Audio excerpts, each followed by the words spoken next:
Bienvenue, bienvenue au cours public de l'Université de Lausanne.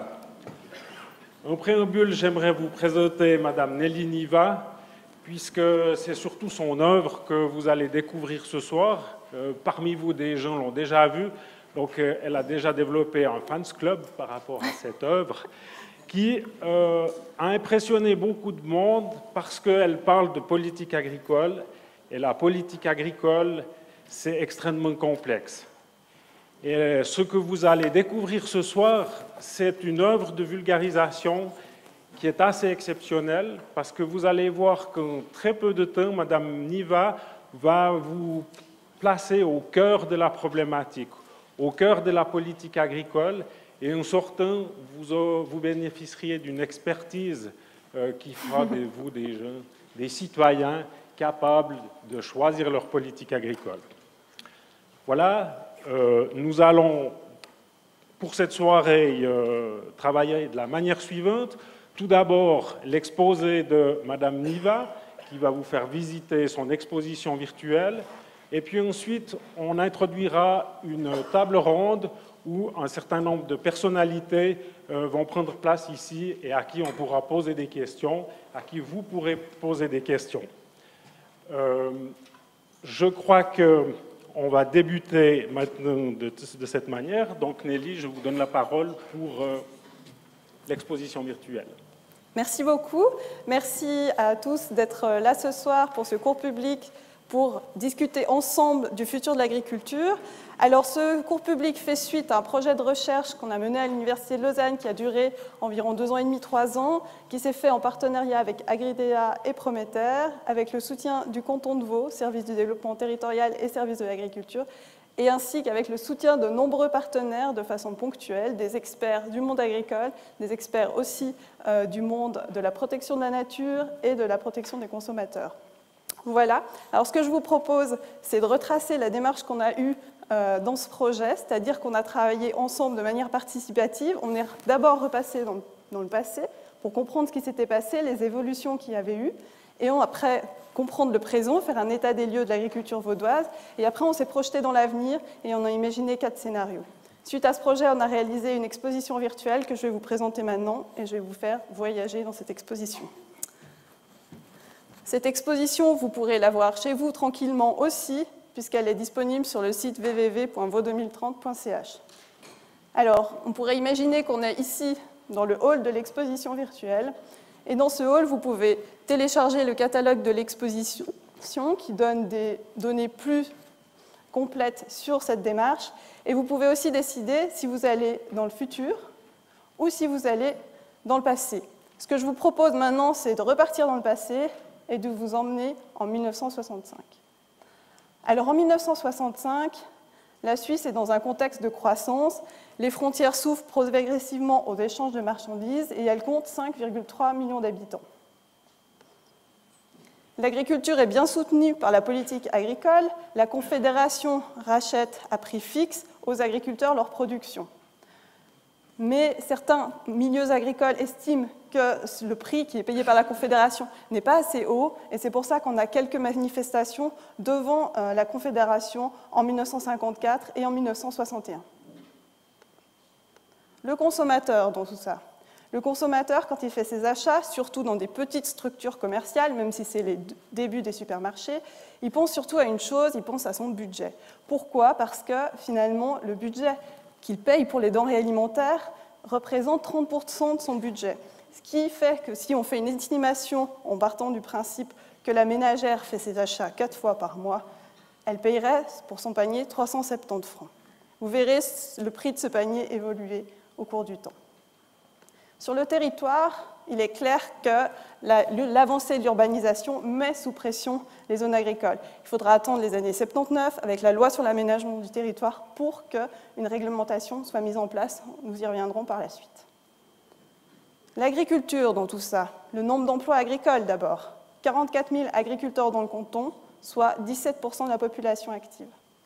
Le nombre d'exploitations, 11 000 exploitations de 11 hectares.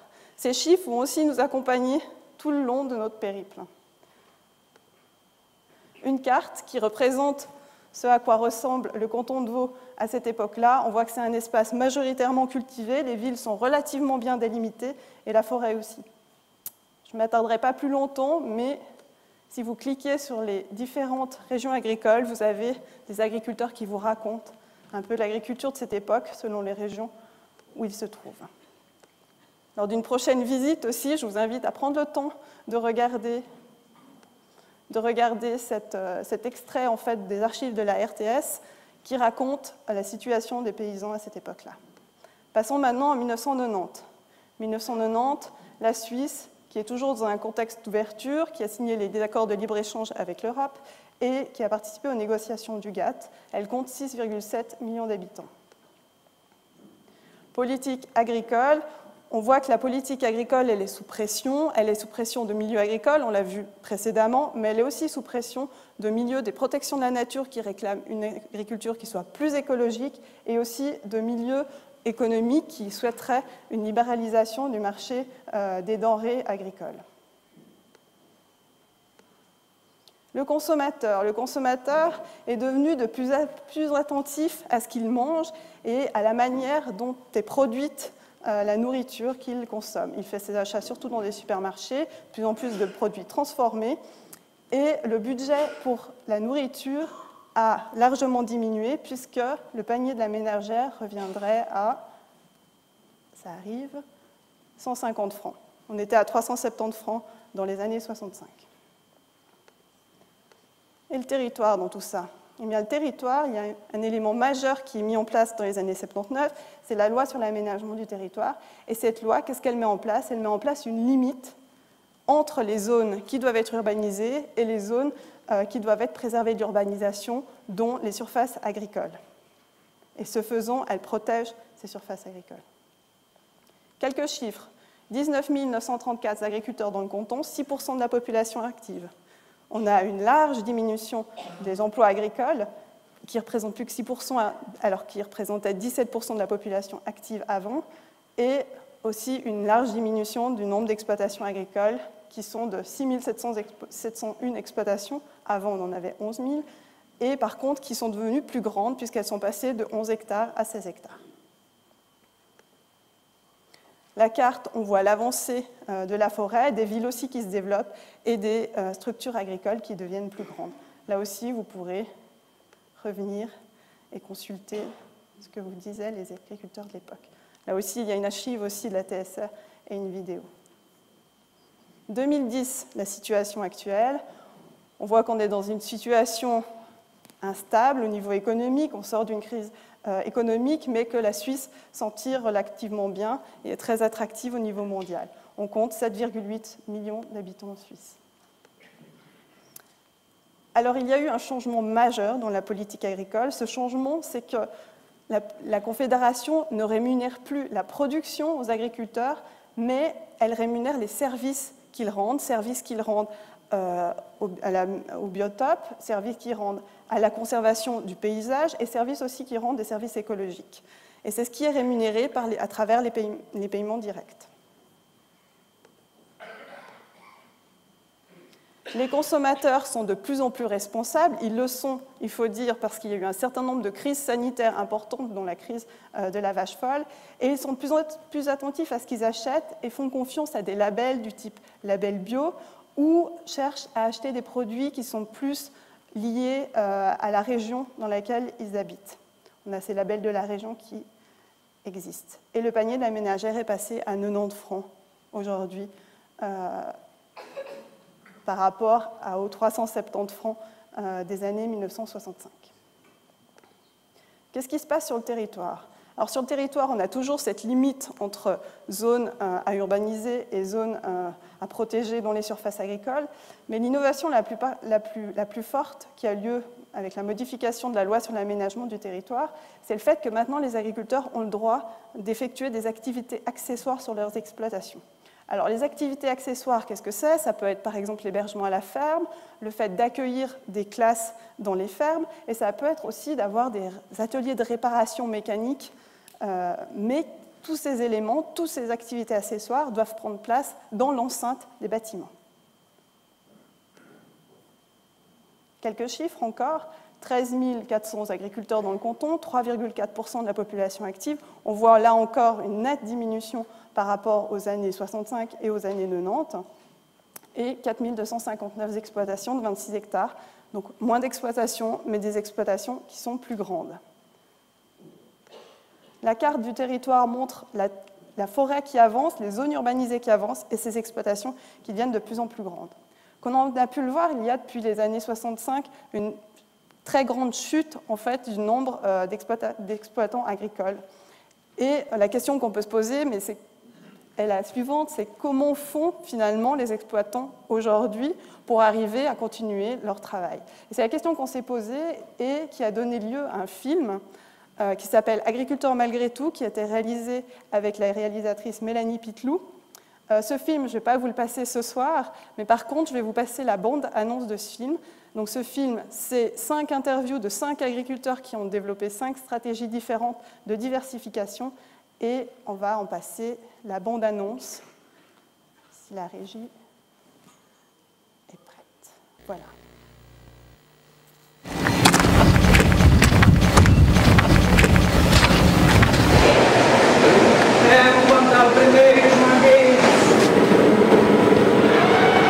Il y a beaucoup de gens qui sont en colère et commencent à se révolter. Le souci, c'est de faire une révolte, une construction.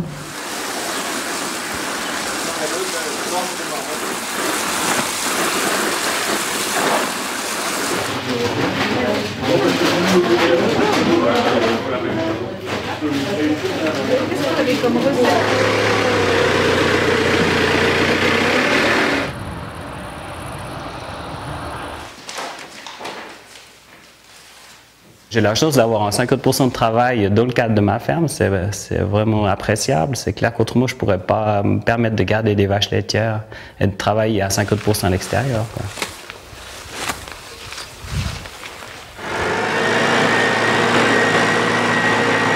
On produit de l'électricité et de l'eau chaude. Pour finir, l'électricité sera peut-être plus payante pour l'agriculteur que de faire du lait et de l'engraissement.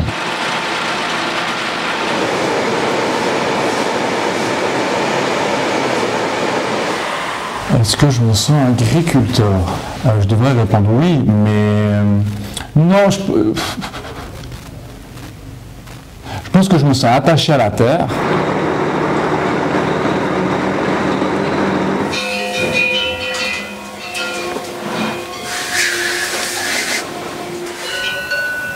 Il y a une pression mondiale qui est là. On espère qu'on ne nous écrasera pas plus. C'est bien pour ça qu'on est parti dans des créneaux comme ça, un peu de valoriser et de pouvoir garder notre exploitation comme elle est.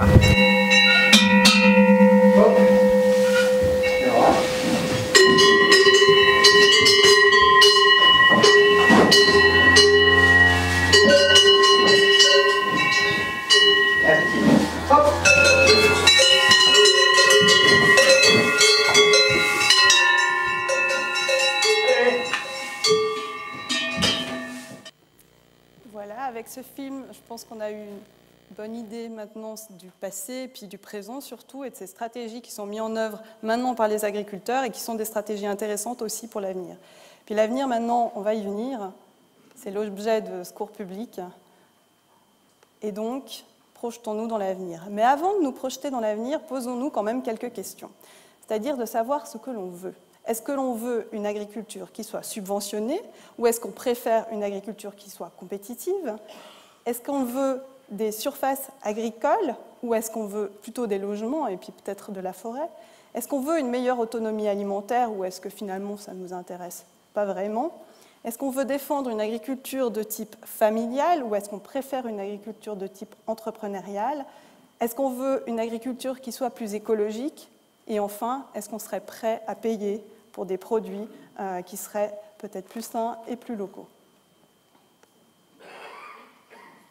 Voilà 4 scénarios qu'on a réalisés dans le cadre de ce projet de recherche. Le premier scénario, je vais vous les passer en revue. Le premier scénario, c'est celui d'une agriculture libéralisée, VOMC. Alors dans ce scénario-là, vous verrez que les scénarios sont tous assez contrastés. Puis je vous invite à être attentifs parce qu'après, nous allons vous demander de voter et de vous prononcer pour ces scénarios. Alors, premier scénario, VOMC, un contexte de libéralisation, une Suisse qui est attractive, qui est ouverte et qui est devenue presque mondiale. Alors, elle est attractive pour qui, cette Suisse? Surtout pour les habitants aisés et aussi pour les entreprises de pointe. C'est un pays qui a une très forte qualité de vie et c'est à ça qu'on doit son attractivité. Dans ce contexte, on imagine bien que la politique agricole offre des soutiens assez rares à l'agriculture et ces soutiens ils sont destinés uniquement à des prestations de paysage. C'est-à-dire qu'on demande à l'agriculteur d'être paysagiste pour certaines zones qui sont touristiques et pour lesquelles on veut entretenir le paysage. On est dans un contexte de grande libéralisation et on imagine bien pour que les grands distributeurs, c'est un avantage, il peut faire jouer la concurrence entre les différents modes d'approvisionnement. Et on imagine aussi bien que la situation est difficile pour les agriculteurs suisses qui sont nombreux à abandonner leur exploitation et à se reconvertir dans d'autres métiers. Le consommateur dans tout ça est un consommateur, on l'a appelé comparis. C'est-à-dire que c'est un consommateur qui a énormément de choix et donc qui regarde là où les choses sont les plus avantageuses. Le panier est passé à 100 francs. Alors 100 francs, me direz-vous, c'est quand même plus que le prix actuel, mais on imagine aussi que dans les années 2030, on sera dans un contexte de pénurie énergétique, ce qui explique que le prix du panier aura légèrement augmenté, mais reste relativement faible par rapport aux autres scénarios, vous le verrez par la suite. Qu'est-ce qui se passe au niveau du territoire? Au niveau du territoire, ce qui se passe, c'est que l'aménagement souhaite offrir une Suisse qui soit attractive. Donc, on répond à la demande des entreprises qui souhaitent, par exemple, s'installer dans un cadre de verdure, et la limite entre l'urbain et l'agricole devient de plus en plus flexible, comme on le voit sur la petite animation. Quelques données. Alors en 2030, on imagine que dans ce scénario, on aura 5570 agriculteurs. Alors je vous rappelle qu'aujourd'hui, on en a 13 389, donc on voit qu'on aura plus de la moitié des agriculteurs qui disparaîtraient. Le nombre d'exploitations aussi aura fortement réduit, par contre elles seront beaucoup plus grandes. On aura 1880 exploitations, alors qu'auparavant on en avait 4259, et la taille aussi va augmenter, donc je vous l'ai dit, on passe de 26 hectares à 40 hectares. Peut-être aussi des chiffres en plus. Le chiffre d'autonomie alimentaire de la Suisse dans le scénario, ce serait de 40%. Aujourd'hui, on est à 57%.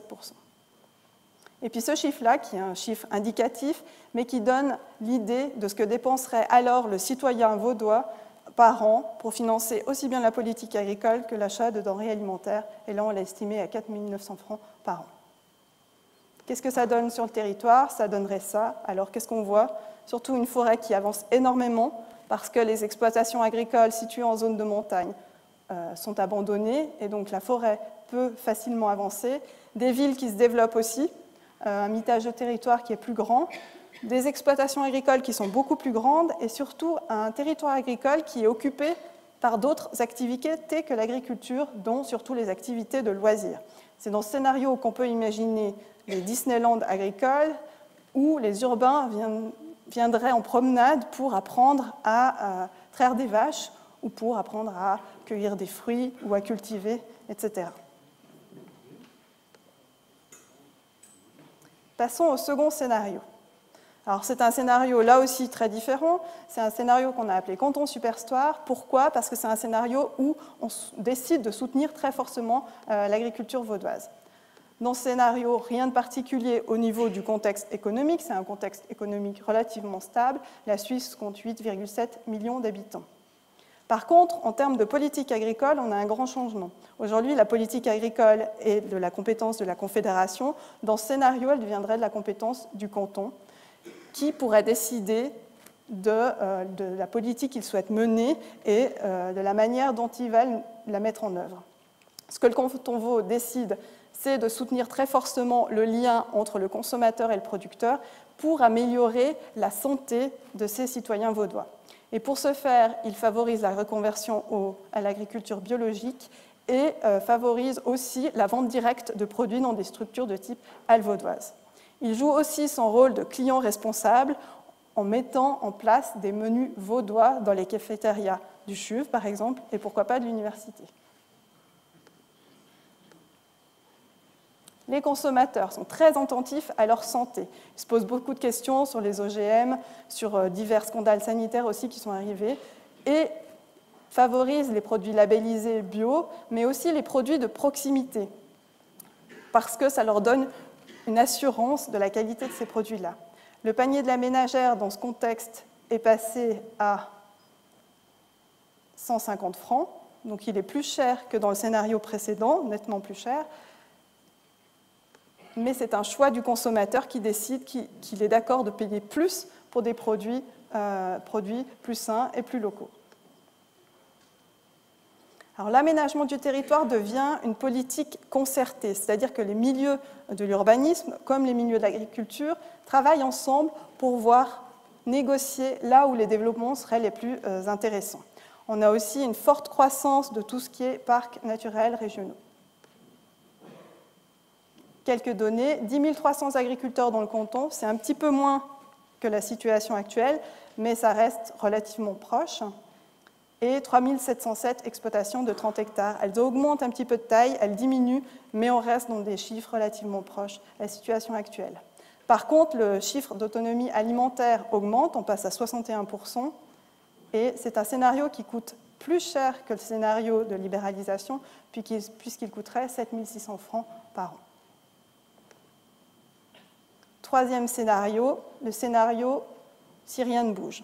Alors, le scénario si rien ne bouge, ce n'est pas vraiment que rien ne va bouger, c'est juste qu'on continue comme ça. C'est le scénario tendance. Si on continue comme ça, on serait toujours dans un contexte économique qui serait relativement instable, mais où la Suisse maintiendrait sa politique. On serait aussi dans un contexte où la politique agricole aurait diminué ses soutiens à l'agriculture, donc les soutiens seraient toujours plus faibles, mais néanmoins, ils représenteraient une part non négligeable dans le revenu des agriculteurs. Par contre, la Confédération mettrait en place une stratégie pour mieux identifier les produits suisses sur le marché local et le marché international en, par exemple, développant des labels.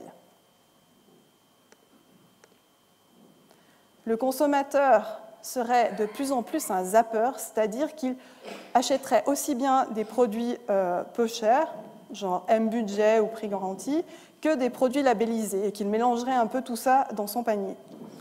Ce faisant, le budget, le panier des ménages aurait un prix qui serait finalement entre le scénario VOMC et le scénario Superstar de 125 francs.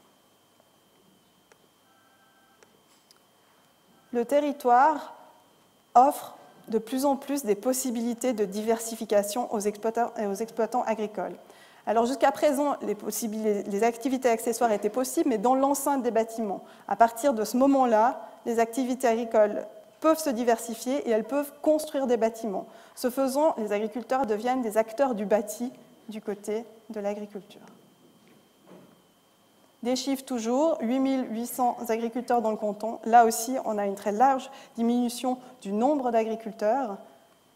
2 950 exploitations, 35 hectares. Là aussi, une forte diminution avec une surface des exploitations qui devient de plus en plus grande. Je vous rappelle juste qu'aujourd'hui, on a des exploitations qui font en moyenne 26 hectares. Ici, on serait à 35 hectares.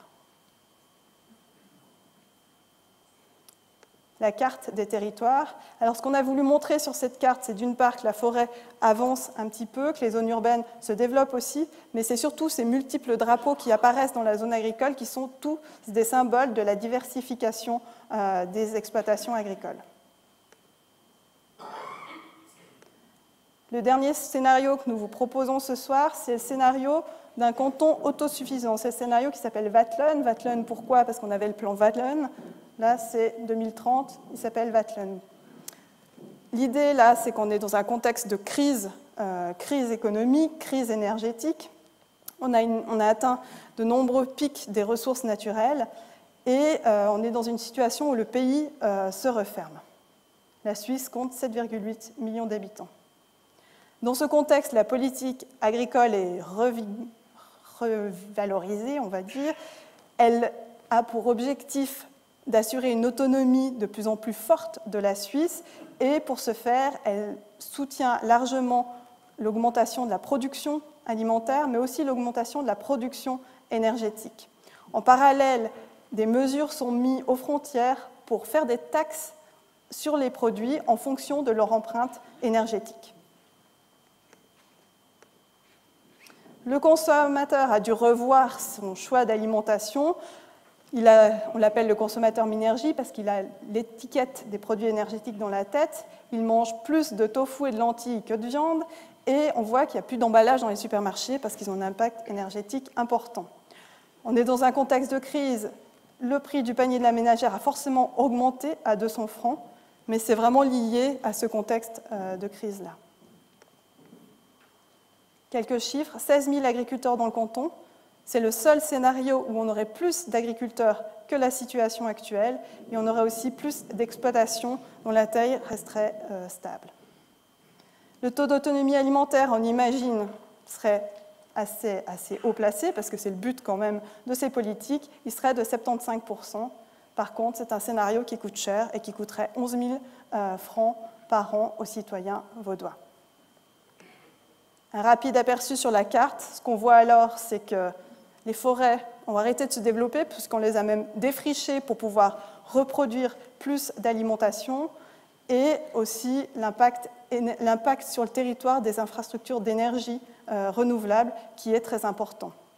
On voit aussi que les villes ne se sont pas tellement développées. Pourquoi? Parce qu'on a valorisé les villes qui soient plus compactes pour préserver le potentiel alimentaire et productif des surfaces agricoles. Voilà les 4 scénarios que nous avons réalisés lors de notre projet. Bien sûr qu'il y en aurait d'autres, et c'est pour ça qu'on vous propose aussi sur le site internet de dessiner votre futur, de nous proposer un scénario que vous souhaitez, et là vous pouvez en fait faire varier certaines données, du genre l'agriculture doit se débrouiller toute seule, je ne veux pas payer plus, etc. Et vous pouvez aussi nous écrire un petit texte que nous serons ravis de lire, et ça permet d'alimenter en fait la démarche sur ce futur de l'agriculture vaudoise.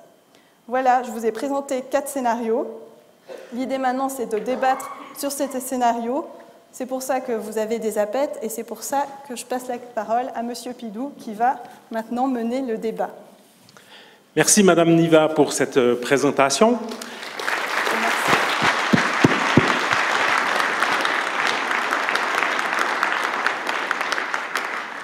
J'invite maintenant nos experts de la politique agricole à venir prendre place à la table sur la scène, s'il vous plaît, et nous allons procéder aux présentations.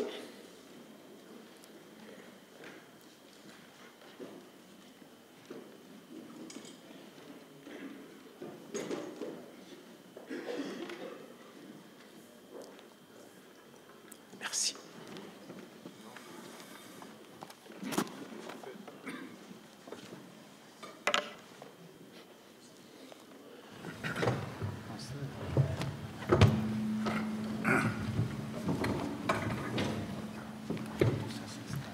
Vous avez devant vous Madame Niva que vous connaissez, il y a un petit effet Larsen, voilà. Madame Niva que vous connaissez, Madame Aline Claire, représentante de la Fédération romande des consommateurs, qui s'occupe des dossiers agricoles et de l'énergie à la FRC, Monsieur Fernand Cuche, ancien conseiller national et membre d'Unitaire, Monsieur Francis Heger, qui est responsable du dossier politique agricole et politique agricole internationale à l'Union suisse des paysans, Monsieur Frédéric Brun, qui est chef de service de l'agriculture du canton de Vaud, et Monsieur Jean Rueg, qui est doyen de la faculté des géosciences de l'Université de Lausanne.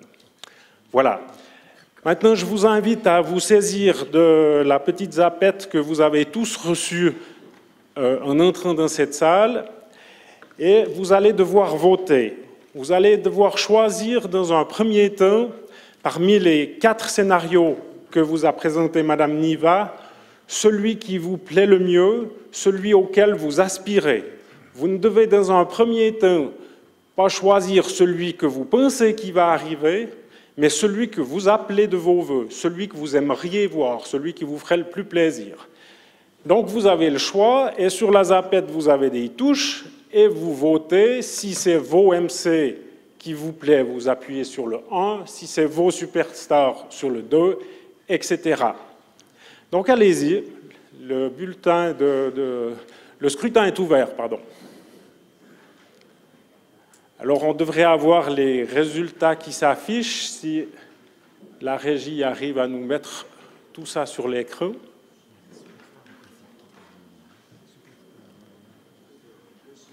Pendant que la régie travaille, je rappelle que VOMC, c'est l'ouverture totale sur le monde. Ah ben voilà, on y arrive.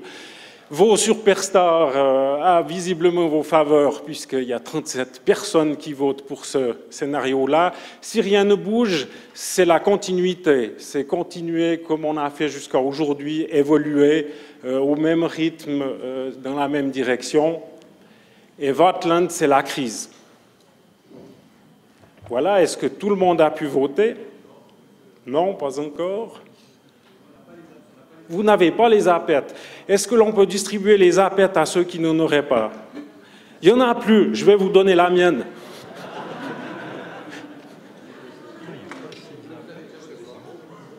Il y en a une là. Voilà. On voulait que l'exercice soit particulièrement démocratique, c'est visiblement pas très bien réussi, mais on a quand même une tendance. Excusez-nous ceux qui n'avaient pas reçu de ZAPET. Voilà, sur la base de scrutin que j'invite la régie à laisser afficher, j'aimerais poser une première question. Je vais poser la question à M. Francis Heger. Pour quel scénario avez-vous voté, M. Heger? Tout d'abord, j'aimerais vous remercier. J'aimerais vous remercier de l'invitation ce soir et j'aimerais en introduction féliciter l'Université de Lausanne de s'impliquer dans ce genre de projet. En agriculture, il y a une chose qui nous fait peur, c'est la monoculture. On sait tous les défauts que traîne la monoculture, mais il y a aussi parfois une monoculture dans les idées. Donc par rapport à cette ouverture, vous apportez une très grande diversification, puis merci beaucoup pour cet engagement. Donc bravo pour tout ce travail. Moi, j'aurais aussi voté par idéalisme sur la variante Superstar. D'accord, merci.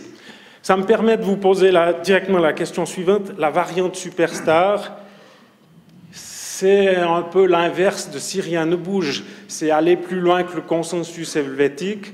C'est donner à l'agriculture un coup de fouet. C'est faire en sorte que l'on ait des entrepreneurs, qu'on leur demande de faire preuve d'initiative, de développer des idées, de commercialiser des produits régionaux. Et puis, quand je regarde la politique de l'Union suisse des paysans, j'ai plutôt l'impression qu'on est dans le scénario si rien ne bouge. Je vous provoque un peu, mais est-ce que je me trompe, M. Heger? Oui, c'est pas faux, mais il faut bien se rendre compte, c'est quoi l'Union suisse des paysans? Le premier terme, c'est l'union. Donc, on regroupe l'Union suisse des paysans, nos membres, c'est d'abord 25 organisations cantonales. Il y a des organisations comme le Prométhée, où il y en a 26 hectares par exploitation, puis on a aussi la Suisse centrale, où il y a 15 hectares par exploitation. Ensuite, on a 60 membres qui sont les organisations sectorielles, les producteurs de céréales, les producteurs de viande de porc. On a maintenant les chiens de troupeaux qui veulent adhérer chez nous et les producteurs de bisons. Il y a parfois, entre ces organisations, beaucoup d'opposition et de divergences. Et parfois, et c'est difficile de constater, c'est aussi une déception dans mon travail, la seule chose sur laquelle on arrive parfois à être d'accord, c'est le statu quo. Alors ça, c'est difficile. Puis il y a une autre caractéristique qui m'a étonné à l'USP, puis je travaille là-bas depuis 2 ans et demi, c'est une approche démocratique. Quand on va défendre des idées, ce n'est pas les idées de Francis Secre ou du directeur, c'est l'idée de groupes, notamment notre chambre d'agriculture qui groupe 80 personnes. Si le week-end passé, on a soutenu la révision de la loi sur les épizooties, c'est parce qu'on a voté. Et puis on a voté avec 72 personnes pour cette révision et 2 personnes contre cette révision. Alors, on travaille sur cette base importante, cette base démocratique, qui parfois peut-être ne va pas aussi vite qu'on le souhaiterait. Merci de ces précisions. Est-ce que ça soulève une remarque ou une question déjà dans la salle? Ce n'est pas encore tout à fait assez chaud. On va continuer avec la table, ça viendra. J'ai envie de poser la question à Madame Aline Claire. Vous avez entendu les raisons de l'USP. Et vous, de votre côté, quel est le scénario que vous avez soutenu? Moi, j'ai aussi... moi, je trouve déjà... Bonjour. Je trouve aussi la démarche très intéressante. Moi, j'ai eu la chance de participer à l'atelier qui a servi à construire les scénarios. Et puis, je me rappelle bien, on était en groupe. Justement, on a vraiment... Chacun des scénarios, chacun des groupes qui s'occupaient d'un scénario, on a essayé de le pousser vraiment dans ses derniers tranchements pour arriver à justement à ces scénarios qui sont assez affirmés. Alors là, parmi les 4 proposés, j'aurais aussi choisi Superstar parce que c'est celui qui semble quand même le plus porteur d'optimisme et d'espoir, puis qui offre aussi une vision assez, je veux dire, positive, notamment de la relation entre producteurs et consommateurs, avec un renforcement des liens, avec des consommateurs qui sont peut-être pas à 100%, mais quand même plus motivés et plus intéressés à savoir comment le produit se fait, et des producteurs qui s'intéressent aussi aux consommateurs, aux destinataires, à ceux qui vont manger les produits. Je trouve que c'est un scénario qui est assez positif dans son esprit comparé à Vatland, qui est vraiment un scénario de crise et qui ne donne pas tellement envie de s'y impliquer. D'accord. Merci de ces précisions. Lors des débats précédents que nous avons eus, il y a un consommateur qui a dit « Mais moi, tant qu'à faire, mon porte-monnaie, il a un certain nombre de limites, je préfère vos MC ». Est-ce que la Fédération romande des consommateurs, est-ce que vos troupes vont vous suivre? Parce que le consommateur, malgré tout, il est un peu schizophrénique. Voilà. Oui, c'est-à-dire qu'on achète bio le samedi et puis on mange à la cantine le lundi sans se préoccuper d'où vient la marchandise.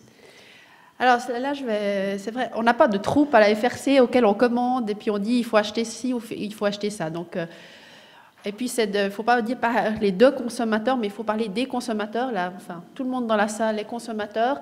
Et parmi les consommateurs, il y a vraiment différentes variantes, enfin différentes options.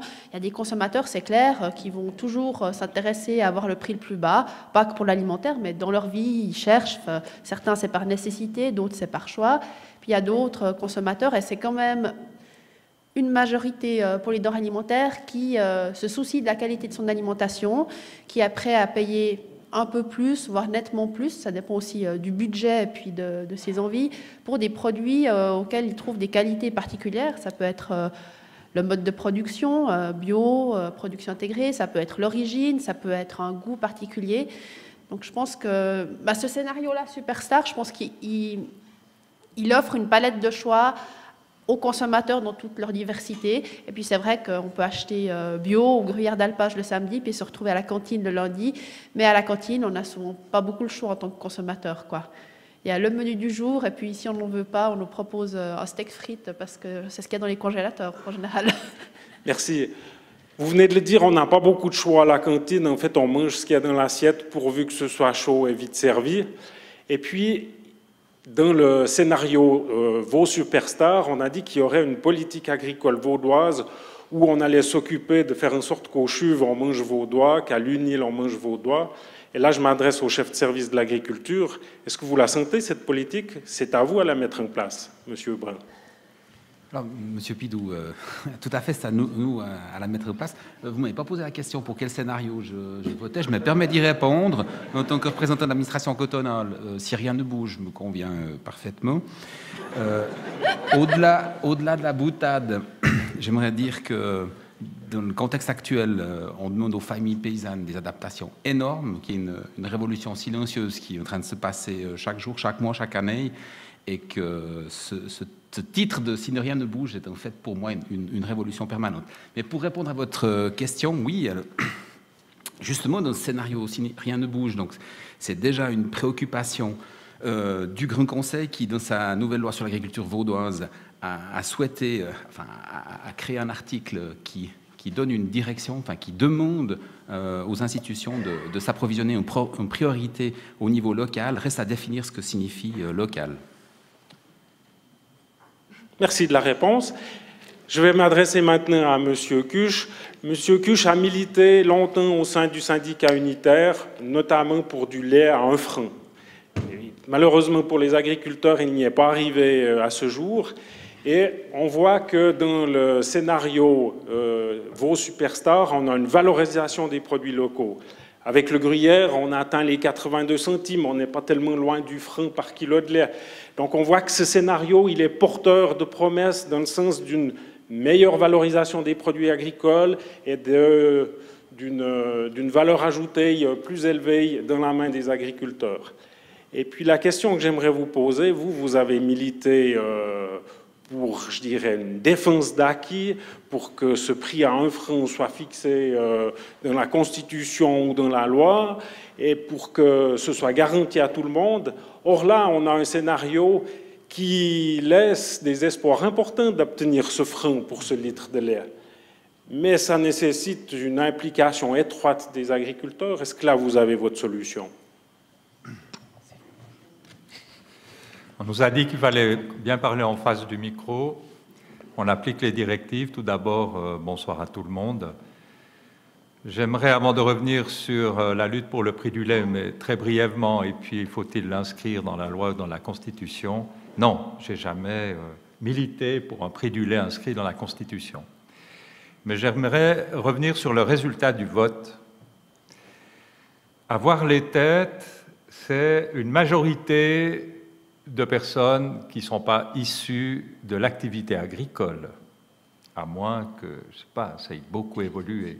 Et puis à cette heure-ci, peu d'agriculteurs et peu d'agricultrices peuvent se rendre à l'Université de Lausanne pour participer à ce débat. Ce qui veut dire avoir le nombre de personnes qu'il y a eu, peut-être grâce au travail qui a été engagé par l'université, mais aussi lié à des actualités, une prise de conscience importante de la population non agricole sur les enjeux de l'agriculture, de l'espace rural et de l'alimentation.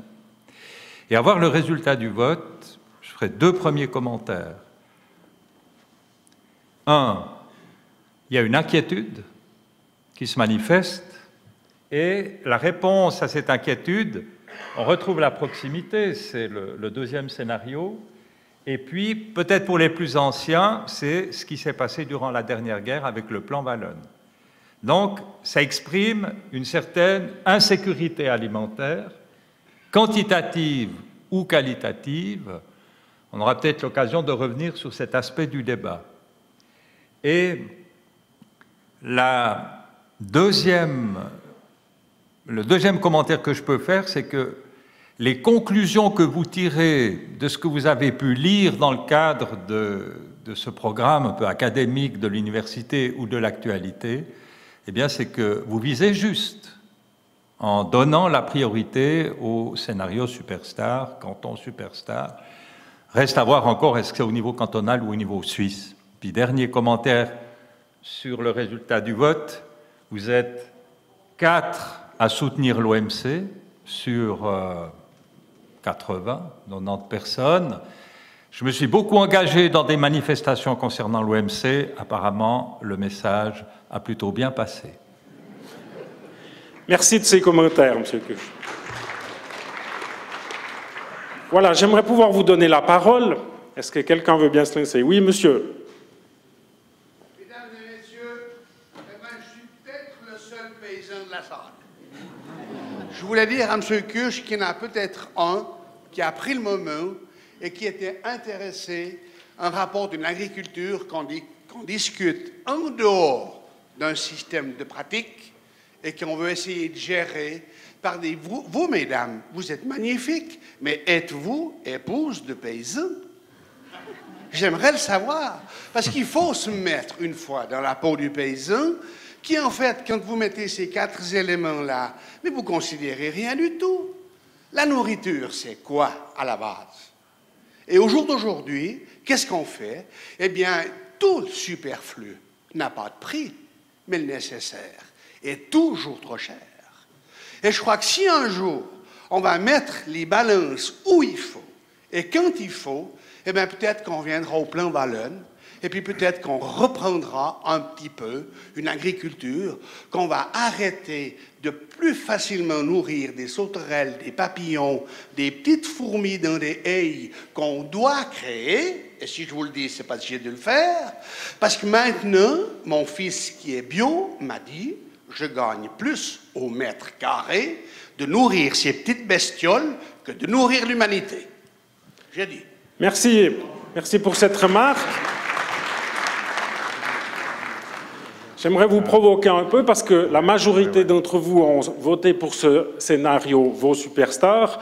Or, on se trouve ici sur un site prestigieux qui abrite non seulement l'UNIL, mais également les PFL, et qui se trouve que cette PFL est ouverte sur le monde, qu'elle prône pour l'installation de d'entreprises sur le site, dans la région lémanique, que cette région lémanique rayonne dans tout le monde, que les entreprises viennent s'y installer, et que toute cette politique porte ses fruits pour le canton de Vaud, on le mesure parfois même à nos dépens, et que tout cela dépend d'une politique d'ouverture. Or, dans le scénario Vaud Superstar, Madame Niva l'a expliqué, il y a un certain protectionnisme. On protège le canton de Vaud ou la Suisse en termes de politique agricole, on met des barrières, on privilégie les produits suisses en faisant de la promotion, c'est une politique agricole cantonale ou fédérale voulue par les autorités. Donc on fait exactement l'inverse de ce que voudrait être le bassin lémanique lorsqu'il ne parle pas d'agriculture. Est-ce que quelqu'un souhaite réagir? Est-ce que Francis, je vois que tu souhaiterais réagir par rapport à ça? Alors, au niveau de l'ouverture, il faut voir ce qu'apporte l'ouverture. Quand on importe de l'agneau de Nouvelle-Zélande par rapport à manger de l'agneau qui vient d'Irlande ou qui vient de nos alpages, il n'y a aucun apport supplémentaire. Donc c'est une ouverture qui n'apporte rien du tout par rapport à ça. Maintenant, c'est intéressant de voir effectivement les proportions. Je partage les soucis d'inquiétude. On sent cette inquiétude. La problématique de la sécurité de l'alimentation, de la souveraineté de l'alimentation. Il y a un consensus maintenant politique de dire le taux d'autoapprovisionnement en Suisse ne doit pas diminuer. On produit 50% de ce qu'on mange. On est un des pays qui importons le plus. On est en valeur brute en milliards, le 14e pays du monde. Par tête d'habitant, on est le premier pays du monde au niveau de l'importation. Dans les gros pays qui importent, il y a le Japon qui importe plus que nous, hein, mais en pourcentage, on est fortement dépendant. Et là, il y a un consensus en disant, par rapport à un avenir qui se désécurise, on a quand même intérêt à produire la nourriture proche de chez soi. Et je crois que c'est un droit qu'on a par rapport à ça, sans provoquer des problèmes chez les autres. Et par rapport à cet élément, c'est important. Mais l'ouverture, mon job, qu'est-ce qu'on essaie de faire à présent? C'est qu'est-ce qui se passe, un des thèmes de la semaine, qu'est-ce qui se passe entre l'accord qui est en train d'être négocié avec les Chinois? On a entendu que c'est possible avant la fin de l'année, pour des raisons politiques, on va montrer que l'accord a avancé. Les Chinois font une certaine pression par rapport aux denrées alimentaires. Pour l'instant, on dit que les Chinois ne remplissent pas les conditions d'hygiène que la Suisse souhaite avoir, ou que l'Europe souhaite avoir, parce qu'on devra remplir les conditions européennes dans ce sens-là. Mais les Chinois peuvent s'adapter. La pression sur l'ouverture, elle existe. Même si l'OMC est là, on est d'accord par rapport à ça, on est d'accord de la situation de l'OMC qui est actuelle, mais une pression sur l'ouverture existe. Merci de ces précisions. Je redonne la parole à la salle. Oui, monsieur. Oui, au niveau de la mondialisation, hein, on a... Pardon, excusez-moi. Au niveau de la mondialisation... C'est bon?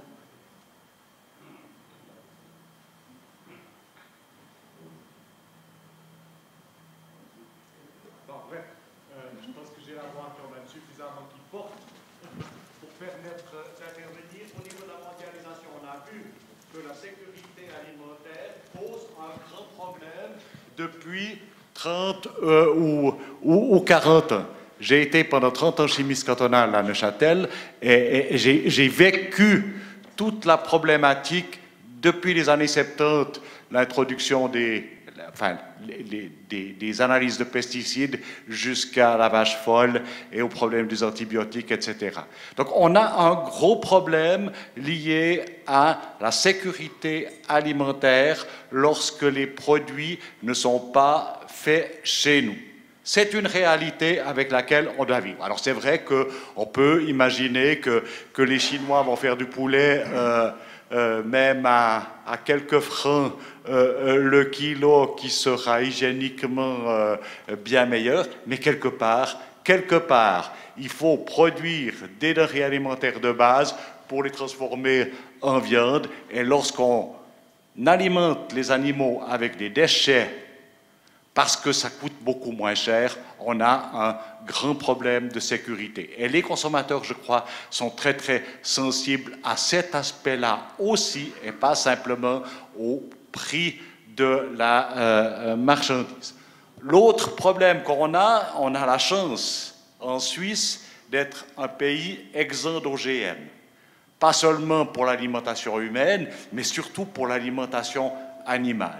Et ça, c'est un peu dans un scénario Superstar et pas dans un scénario OMC qu'on va pouvoir préserver cet avantage-là. Et le consommateur, je suis absolument persuadé, si demain on arrive à faire que sur les barquettes de viande chez Migros et chez Coop, on dit pour la viande suisse nourrie sans OGM, je crois qu'on donnera une information importante et un plus, et le consommateur est capable de payer plus pour ça.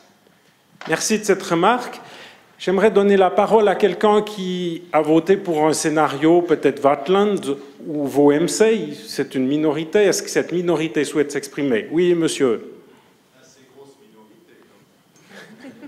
Nuance. Bonsoir.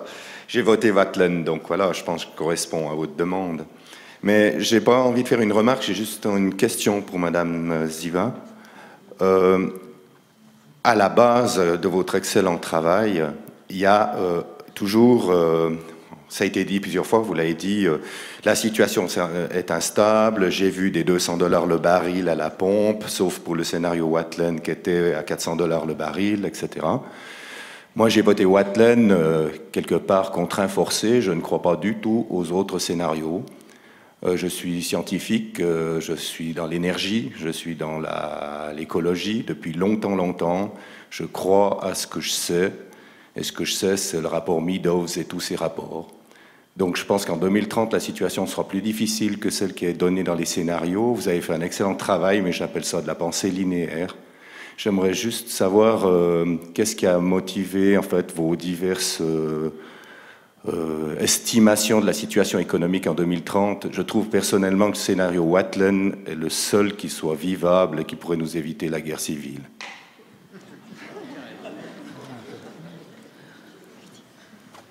Alors merci tout d'abord de votre remarque. Alors qu'est-ce qui a motivé nos scénarios? Alors tout d'abord, je voudrais dire que ce n'est pas mes scénarios ou les scénarios de l'université, c'est un travail qu'on a fait participatif, qui a été fait avec des milieux agricoles et un certain nombre d'experts lors d'un atelier. Et ce qu'on a regardé, bien sûr, on s'est posé la question par rapport à l'énergie. On sait qu'on atteindra sans doute le pic de ressources, de nombreuses ressources énergétiques comme le pétrole en 2030, voire 2015, on ne sait pas encore exactement très bien. Ça, on l'a pris en compte dans chaque scénario en faisant augmenter le prix du baril de pétrole. C'est-à-dire qu'on est passé, il me semble, à $200 dans chaque fois, à chaque scénario, et le scénario vraiment de crise majeure, qui est le scénario Vatland, était à $400 le baril de pétrole. Donc on a pris en considération cet aspect-là. Après, c'est vrai qu'on a voulu faire des scénarios qui étaient très différents, et certains qui étaient peut-être plus optimistes sur la situation actuelle, et d'autres qui étaient, on va dire, pessimistes ou réalistes selon ce qu'on pense finalement sur cette situation-là. Mais l'idée, c'était d'avoir vraiment des scénarios très, très différents. Et puis, c'était ça qui a guidé aussi notre démarche. Mais on a bien sûr pris en compte, en fait, ce facteur-là. Merci des précisions. Puisqu'on parle de ça, j'aimerais donner la parole à l'expert sur la question, donc au doyen de l'université, M. Genrueg, sur cet aspect énergétique. Comment vous le sentez? Est-ce que vous êtes aussi pessimiste que monsieur? Non, mais je crois que, il ne s'agit pas tellement de savoir quelle est la véracité vraie de ces différents scénarios. Je crois que ce qui est le plus intéressant, et l'exercice dans la salle le montre très bien, c'est d'offrir l'occasion de débattre de choses qui nous concernent ainsi directement, puisqu'on est tous consommateurs aussi, et on est tous aussi concernés d'une manière ou d'une autre par le sort de l'agriculture, qu'on le veuille ou non. Personnellement, je souhaite être intéressé par cette question, mais qu'on le veuille ou non, on est intéressé, concerné par l'avenir de l'agriculture. Et puis, la véracité de ce que sera la question énergétique, moi j'en sais pas suffisamment pour répondre précisément à la question, parce que je ne suis pas du tout expert des questions énergétiques au sens où monsieur l'entend.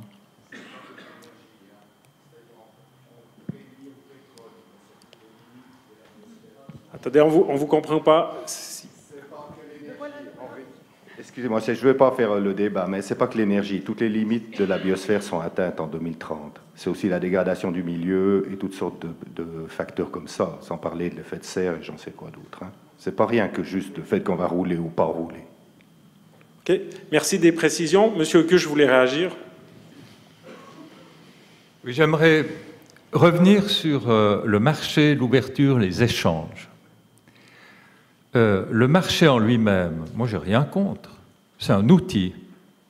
Le marché, c'est un outil comme l'évolution technologique nous offre des outils qu'on prend ou qu'on ne prend pas, qu'on modifie ou pas. Le problème pour nos sociétés, depuis la mise en place de l'Organisation mondiale du commerce, c'est que le commerce lui-même est devenu le principal organisateur de nos sociétés. Et moi, c'est un rôle que je ne lui reconnais pas. Il faut que le marché, encore une fois, comme la technique, comme la monnaie, comme la finance, soit au service d'un projet de société. Et à mon sens, le début du dérapage, il est là. C'est que les gouvernements, les politiques n'ont pas réussi à s'organiser au niveau international pour faire face à la puissance du marché. Mais le marché, il est utile à la Suisse. Il est utile aux consommateurs et aux consommatrices de ce pays, puisqu'on l'a vu, dans le scénario le plus optimiste, on pourrait arriver à 60% de la consommation des calories nécessaires au peuple suisse. On mange bien, on mange beaucoup, on pourrait manger un peu moins, peut-être qu'on peut monter à 70. Donc on a besoin du marché. Et c'est là que le marché est au service de la communauté et c'est là qu'on l'utilise. En ce sens-là, moi, je n'ai pas de problème d'ouverture.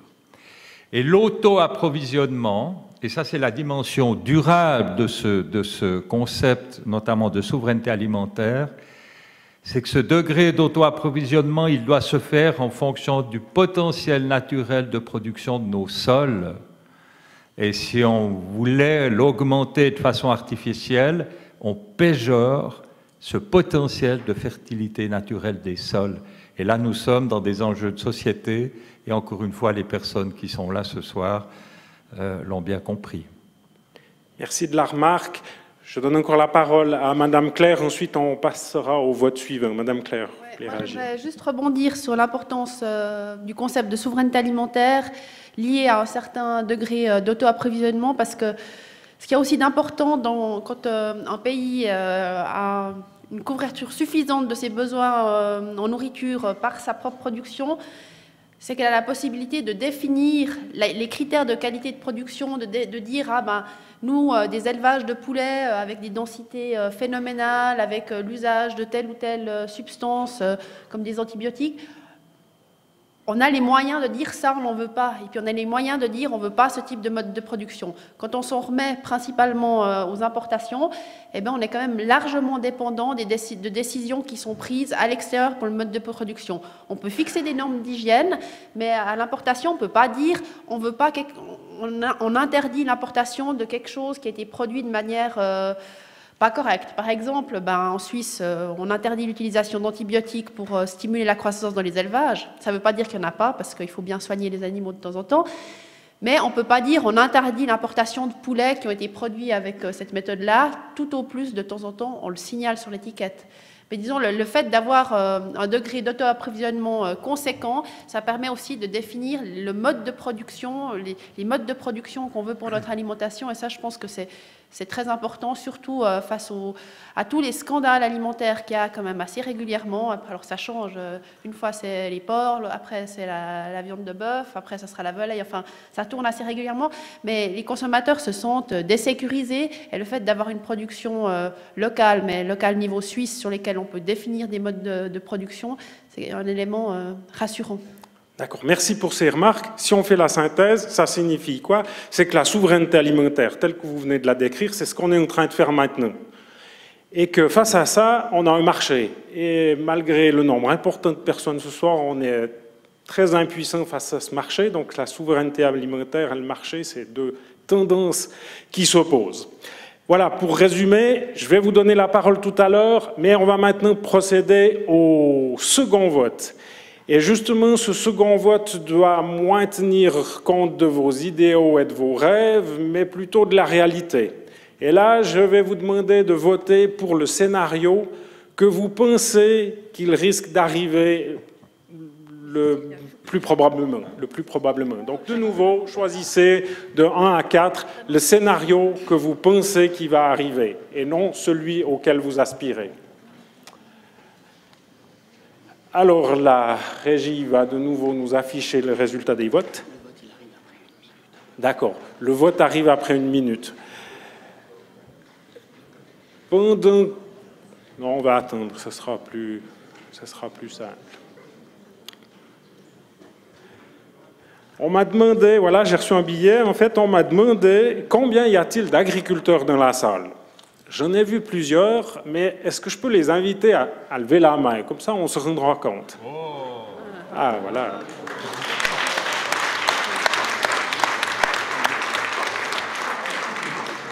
Merci.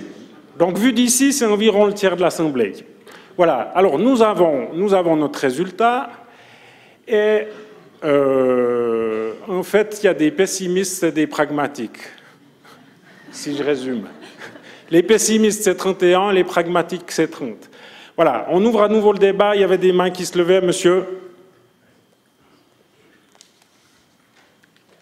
Voilà, je renouvelle les félicitations à l'UNIL d'avoir abordé ce problème agricole qui, jusqu'à maintenant, était en cercle fermé. Maintenant, il m'est apparu, mais bien sûr, vous avez dit que vous ne pouviez pas aborder tous les sujets, mais évidemment que l'économie, qui dit beaucoup de choses, a été que relativement peu abordée jusqu'à maintenant. Et on sait, M. Cuche a relevé quand même le poids des grands acteurs de marché. Et c'est vrai qu'actuellement, quand on sait que le revenu agricole est de 40% inférieur à la moyenne des revenus du monde suisse, alors que dans cette profession, pour faire tout ce qu'on lui fixe, il faut travailler plus que les autres. Alors, à mes yeux, c'est déjà bien entendu inacceptable, mais on a comme l'impression que le public accepte. Ensuite, on demande aux producteurs de devenir de plus en plus compétitifs par rapport à l'Europe, même si on sait que les salaires suisses sont 2,5 à 3 fois en moyenne plus élevés que, par exemple, en France, dont provient beaucoup de nos produits agricoles. Ensuite, on a vu que le panier de la ménagère est actuellement de l'ordre de 7%. Il comprend la part des produits agricoles qui est peut-être de la moitié, donc très peu, puis l'autre part de ce qui est importé. Alors, tout ça, on est probablement dans les pays occidentaux les champions du monde du bas prix du panier de la ménagère. Alors, une des points qui a été juste abordé au départ, c'est de se dire pourquoi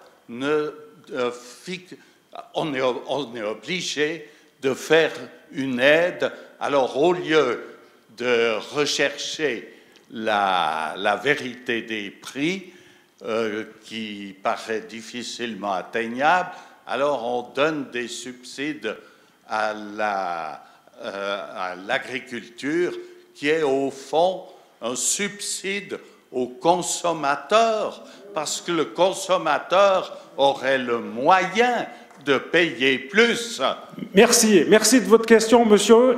Dans ce que vous avez dit, il y a deux choses. Et il y a deux choses que j'aimerais renvoyer aux agriculteurs qui sont ici présents. Préparez-vous à y répondre. La première question, c'est que vous avez dit que ces agriculteurs, ils travaillent pour environ 60% du revenu du restant de la population. Et puis la seconde chose que vous avez dite, c'est que... excusez-moi, ça m'échappe. Première question, vous l'avez retenue. La deuxième, elle va revenir. Elle ne revient pas, c'est pas grave, on y va avec la première. Alors, les agriculteurs, qu'est-ce qui vous motive à travailler? Voilà, elle est revenue. Qu'est-ce qui vous motive à travailler pour 60% du revenu des autres? Et comment percevez-vous ces paiements directs qui vous sont distribués? Qui veut réagir? Monsieur.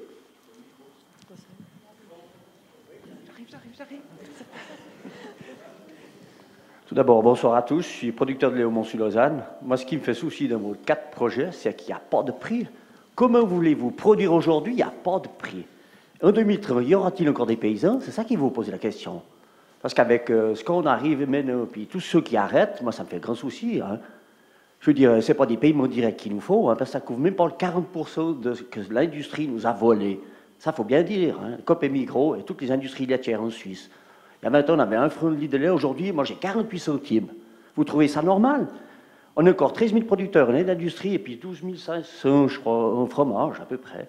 Mais par exploitation laitière, aujourd'hui, le droit de produire un lait d'industrie est 150 000 kilos. Il y a 20 ans, on avait 150 000 francs. Aujourd'hui, on a 70 000 francs. On nous a volé 80 000 francs par exploitation laitière. C'est ça qu'il faut dire aux gens. Non, mais attendez, j'ai pas fini. Parce qu'il y a aussi l'Union suisse des paysans. Moi, pour moi, elle a plus sa raison d'être, parce que ces gens-là ne font que se coucher devant l'industrie. Particulièrement M. Bourgeois, je suis désolé. Moi, je ne veux plus payer des gens qui ne font pas leur travail. J'ai jamais entendu notre directeur, M. Bourgeois, pour qui c'est notre ouvrier, revendiquer le prix du lait à 1 franc le litre de lait. C'est ce qu'il nous faut, un prix qui couvre les frais de production. Et 1 franc nos céréales. Aujourd'hui, on a 45 centimes pour les céréales. Mais votre pain, mesdames et messieurs, vous le payez entre 6 francs et 10 francs le kilo. Elle est où la logique, là? C'est ça la question de ce soir. Moi, ce n'est pas des paiements directs que je veux, c'est pas, je veux dire, à tous les consommateurs qu'on est là, à payer ce que l'industrie nous vole pour qu'elle puisse continuer à nous voler, parce que c'est ça le problème. Merci. Merci de ces précisions. Vous avez répondu à la moitié de la question, c'est-à-dire que vous avez dit que ces paiements directs ne vous faisaient pas plaisir, qu'on vous les donnait et que vous les preniez parce que c'est impossible à refuser. C'est ça? On est d'accord. Puis l'autre partie de la question, alors il y a d'autres paysans qui peuvent répondre, l'autre partie de la question, c'est qu'est-ce qui vous motive à continuer à faire ce travail dans ces conditions? Monsieur. Tout simplement parce qu'on aime notre métier, voilà. Moi, j'ai 4 garçons à la maison, j'en ai qu'un qui s'apprête à reprendre le domaine. Les 3 autres, c'est exclu, donc il ne faut pas leur en parler. Mais si vous n'aimez pas ça, il ne faut pas faire ça, ça ne sert à rien du tout. Je me dis des fois, on est quand même à moitié fou ce qu'on fait. Merci, merci. Est-ce que c'est un point de vue qui est partagé de la part des autres agriculteurs? Il y a quelqu'un qui lève la main au fond, oui?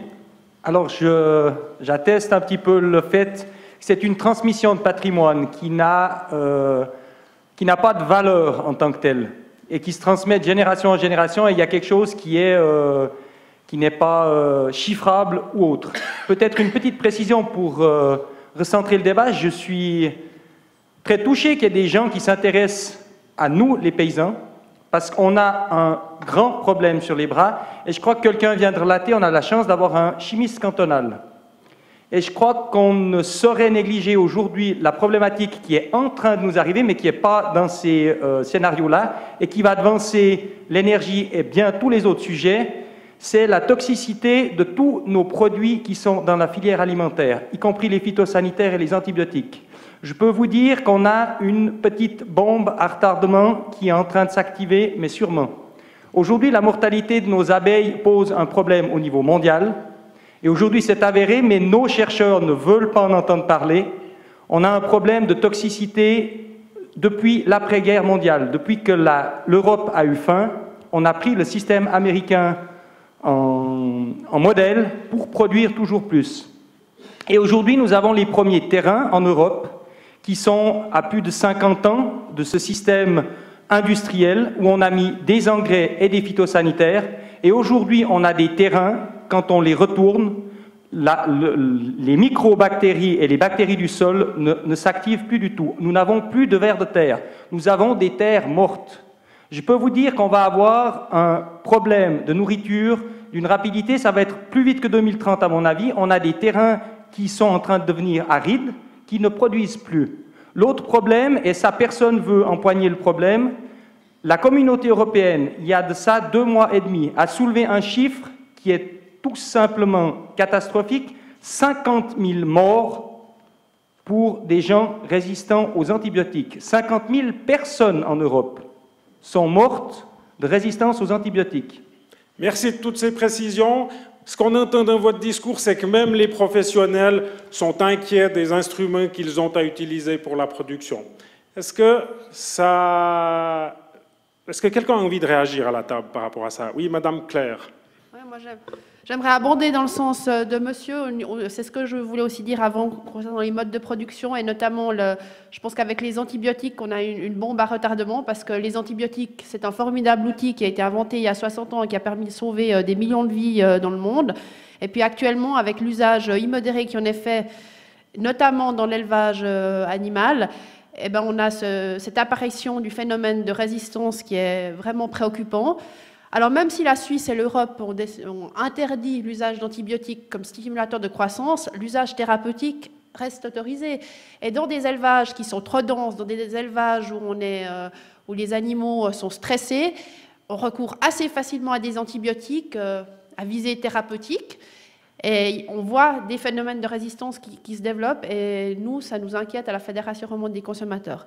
Après, moi, il faut quand même que je fasse un commentaire sur le fameux chiffre des 7% consacrés à l'alimentation par les ménages. Et il faut quand même que je vais vous dire d'où il sort et le commenter un petit peu. Donc, c'est les chiffres de l'Office fédéral de la statistique. Et ça se base sur... Ils prennent les données de plusieurs centaines de ménages en Suisse et ils analysent et regardent comment ils dépensent, ce qu'ils ont comme revenus et ce qu'ils dépensent. Alors, ce qu'il faut voir, ils arrivent à un ménage type qui est un peu hybride, c'est un ménage de 2,2 personnes qui a un revenu brut de 9 600 francs par mois. Après, quand on enlève les impôts, les charges sociales et l'assurance maladie obligatoire, ce ménage de 2,2 personnes a quand même toujours un revenu disponible de 6 800 francs par mois. Et donc, ce ménage-là consacre 7%, donc c'est 7% des 9 600 à l'achat de denrées alimentaires. L'Office fédéral de la statistique dit lui-même que 60% des ménages en Suisse sont en dessous de ce niveau de revenu. Donc, dès que vous avez un ménage qui est en dessous de ce niveau de revenu, ou bien s'il y a plus que 2,2 personnes, il y a de fortes chances que vous consacriez plus que les 7% à l'alimentation. Et l'autre phénomène qu'il y a dans le monde, disons, de comment on se nourrit, c'est que ce qu'on mange hors du domicile, donc ça peut être les cantines d'entreprise, les cantines scolaires, dans les EMS, tous les restaurants self-service, les restaurants à l'emporter, tout ça n'est pas comptabilisé dans les 7%, mais comptabilisé dans le poste restauration. Et donc, il faut un peu mettre ça il faut savoir interpréter ce chiffre de 7% et ne pas forcément se dire que tout le monde en Suisse a les moyens de payer plus pour l'alimentation. À la Fédération romande des consommateurs, on estime qu'un adulte, ça coûte environ 350 francs si on veut se nourrir de manière relativement équilibrée, avec des produits locaux et de saison. C'est ce que ça vaut, c'est des francs, c'est pas un pourcentage, parce qu'en Suisse, il y a des revenus qui sont très différents. Là, vous l'avez dit, les agriculteurs ont des revenus inférieurs à la moyenne suisse. Il n'y a pas que les agriculteurs. Et dans ce sens-là, d'avoir des paiements directs, ça apporte un petit correctif social, parce que c'est vrai que quand on va à la Coop, à la Migros ou Dieu sait où, on ne demande pas de fournir une fiche de revenus et puis on vous fait le prix en fonction de votre revenu. Tout le monde paye la même chose. Quand il y a les paiements directs qui sont financés par les caisses de la Confédération, là, c'est financé en grande partie par les impôts, et ça apporte un petit correctif social qui fait que le prix final de l'alimentation, il peut être un petit peu pondéré par le revenu des gens. Donc je pense que c'est pas forcément... Si le revenu des agriculteurs était dû uniquement avec ce que les gens payent, ça créerait aussi un peu une inégalité dans la population. Mais à part ça, le vrai scandale qu'il y a au niveau des prix, c'est qu'est-ce qui se passe entre le moment où la marchandise sort du producteur et le moment où elle arrive chez le consommateur, comment se décompose toute... On sait très bien, là, vous avez dit 48 centimes le kilo pour votre litre de lait. Moi, quand quelqu'un achète son litre de lait 1 franc 10, 1 franc 20, 1 franc 40, 1 franc 70, ben ça, c'est toute la gamme de prix qu'on peut trouver pour presque le même type de lait dans les magasins. Comment se décompose la marge? Et quand on achète notre litre de lait à 1 franc 60, ce qui est plus que les prix les plus bas, on n'est même pas sûr que le producteur il touche plus que quand on l'achète en franc 20, parce qu'on ne sait rien de ce qui se passe, et c'est vraiment une boîte noire. Vraiment toute la chaîne, voilà. Et quand disons, nous, on est très très souvent en contact avec les grands distributeurs sur la qualité des produits, on fait des tests, ils nous répondent très volontiers. La seule chose sur laquelle c'est l'omerta, c'est les marges et les prix. Voilà, ça c'est le gros secret. Ok, merci de ces précisions, c'est très intéressant. Les paiements directs comme politique sociale, on retiendra de ça, et puis la boîte noire qu'on questionnera tout à l'heure, la boîte noire des marges. Claude Cartier avait une question. J'ai pas la voix forte. Merci. Dis donc, moi j'aimerais bien qu'on revienne, parce que je trouve le vote tout à fait intéressant, hein, en ce sens que le rien ne bouge qui passait très mal dans le premier vote, là tombe très bien dans les réalistes. Hein. Et moi je trouve ça intéressant parce que, pour finir, j'avais aussi voté sur le rien.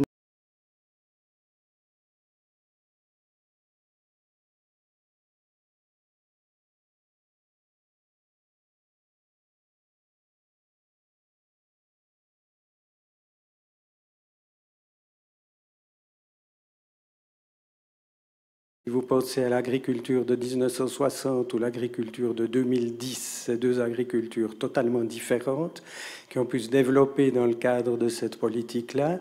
Vous avez toute la révolution environnementale aussi qui a été une révolution considérable pour l'agriculture avec la prise en compte de tout cet environnement. Au niveau des paysans eux-mêmes, il y a eu toutes sortes de choses et d'idées et de réalisations qui se sont faites, aussi bien au niveau des exploitations individuelles que des associations. Il y a eu par exemple toute la politique des AOC, il y a eu toute la politique aussi de l'accueil à la ferme, etc., etc. Et je pense qu'on sous-estime complètement, au fond, la souplesse qu'a permis, au fond, cette politique-là. Et moi, je pense que je suis assez content de voir qu'au fond, les gens plébiscitent quelque part, ou pensent en tout cas que ce schéma est encore riche d'évolution.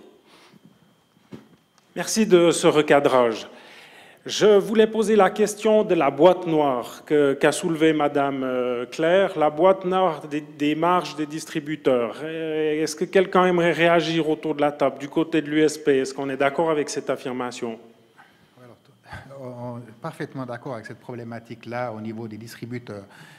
Parfois, on fait la critique à l'agriculture suisse, on dit, mais est-ce que notre agriculture suisse est productive? On la compare avec d'autres agricultures.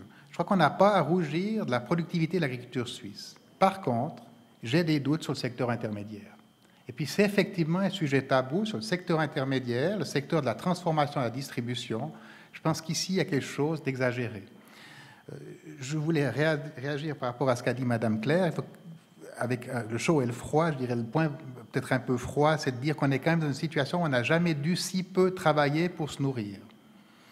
On dépense plus pour ses loisirs, on dépense plus pour ses assurances que pour acheter l'alimentation. Par contre, j'aimerais féliciter la Fédération romande des consommateurs pour leur site internet sur le baromètre des prix.ch, où ça me pose quand même une question. Quand une boîte de thon vendue en Suisse est vendue 40% plus cher qu'elle est vendue en France ou en Italie. Si sur une boîte de thon, ils sont 40% plus chers, qu'est-ce qu'ils vont faire quand on va leur livrer du bœuf, où les conditions sont différentes? On ne sera jamais compétitif. Donc on est en train maintenant d'inverser le processus. On nous accusait, nous, d'être les responsables du tourisme de consommation. Je me pose vraiment la question si c'est nous les responsables. Si ce n'est pas le secteur de transformation qui a une responsabilité par rapport à ça, par un manque d'efficacité dans le travail qu'ils mettent en place, en construisant des temples au niveau de la consommation avec des coûts d'infrastructure qui sont énormes et que nous, consommateurs, on paye. Donc ça, c'est un élément qui nous pose problème. Comment est-ce qu'on peut agir? On peut agir en demandant davantage de transparence sur le marché. Il y a un article de la loi sur l'agriculture, je connais par cœur la loi sur l'agriculture, sur l'observation des prix, qui est sous-utilisé, cet article-là. Nous, on a demandé de le modifier parce qu'on voulait avoir les marges intermédiaires. Pourquoi la marge est plus grande sur les produits bio? Un transformateur, pourquoi se permet-il de faire une marge plus grande sur les produits bio? C'est des éléments qu'on n'accepte pas. Il faut davantage de transparence. Et dans la politique agricole, un sujet qui est important, il faut donner davantage de pouvoir aux producteurs. On a dans le secteur laitier, il y a 25 000 producteurs, et puis il y a 5 entreprises qui achètent 80% du lait. Et là, il faut se battre pour avoir une force obligatoire qui nous est accordée, pour que les producteurs puissent décider de manière démocratique, mais après imposer les décisions aussi aux acheteurs de lait. Ces instruments du marché, c'est pour nous un élément fort qu'on doit arriver à mettre en place dans le cadre de la nouvelle politique agricole. Merci de ces remarques. J'aimerais poser une question à Madame Niva. Dans les 4 scénarios que vous nous avez présentés, s'il y en a un qui répond à la demande de l'Union suisse des paysans, à savoir un contrôle des prix, une régulation du marché, casser cette boîte noire des marges, lequel ça serait? Est-ce que vous avez identifié, est-ce que vous avez modélisé ce genre de proposition? Je pense qu'on peut le voir dans 2 scénarios. On peut le voir finalement dans le scénario Vatlen, où finalement on aurait une reprise en charge par la Confédération, quelque part, des prix de la production. Et on peut le voir aussi dans le scénario Superstar, parce que finalement, dans le scénario Superstar, qu'est-ce qui est mis en avant? Ce qui est mis en avant, c'est le lien direct entre le consommateur et le producteur. Et donc là, c'est vrai que la boîte noire de l'agroalimentaire, elle deviendrait beaucoup moins noire, parce qu'on saurait finalement d'où viennent les produits et le prix qu'on paye directement au producteur. Merci de ces remarques. Ça me permet d'en faire une. Celui où on trouve le plus de régulation, c'est justement vos superstars, vous l'avez dit, et c'est celui auquel vous ne croyez pas. Donc on se trouve bien dans un pays où la liberté des marchés reste quelque chose de très fort. Et là, ça fait très peu partie de notre politique agricole. Il n'y a qu'à voir la difficulté du Parlement à s'entendre sur le dossier laitier. Voilà pour quelques remarques. Oui, Monsieur Nicolet.